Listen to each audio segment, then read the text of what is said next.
My name is MYLO from MYLO Obstacle Fitness, and today we're going to be going over the 8-foot wall. So an 8-foot wall, to scale it, you'll find this obstacle at just about every single mud run. If it's not 8 feet, it'll be about 6 feet. So I'm going to show you a couple of techniques that we use where just about anybody can get over it. This technique's especially good for people who don't have as much upper body strength and they're able to use their legs to actually scale the wall.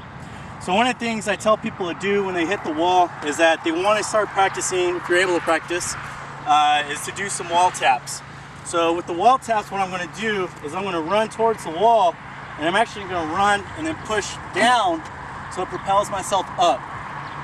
So what I tell all my students to do is actually when they come out here, they'll come and practice that, and then they'll just keep kicking the wall until they are able to get vertically. Now the one thing I find a lot of people doing is that when they kick the wall, they push themselves out and away from it. So instead of going up, they actually go like that and push away, which kind of, it doesn't achieve what you're looking for. Now, one of the problems that I find a lot of people doing too is when they take off and they do a running start, they actually start to slow down, which you don't want to do. You want to keep a constant speed. And I know it's really unnatural because you're actually running into a wall, and that's definitely not natural to do. But you just can't be afraid of it. Your goal and objective is just to try to get your hands on top of the wall. Once you get your hands there, everything else is done with your feet, and you're able to get over it easily. So one of the ways is what you want to do with the wall tap is I'm going to run from here. You only need maybe about a good 10 feet or so. So when I go and run, I get to the top. Now once I'm at the top of the wall here, what I'm going to do is use my feet to climb up.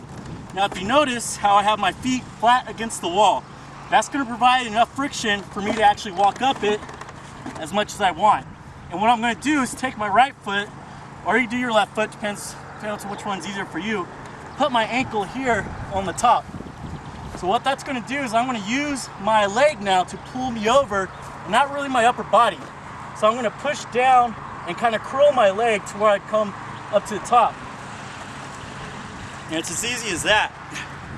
Now some people, they do like a muscle up to where they run, get to the top, push themselves down, which is fine too. You just use a lot of upper body strength that way.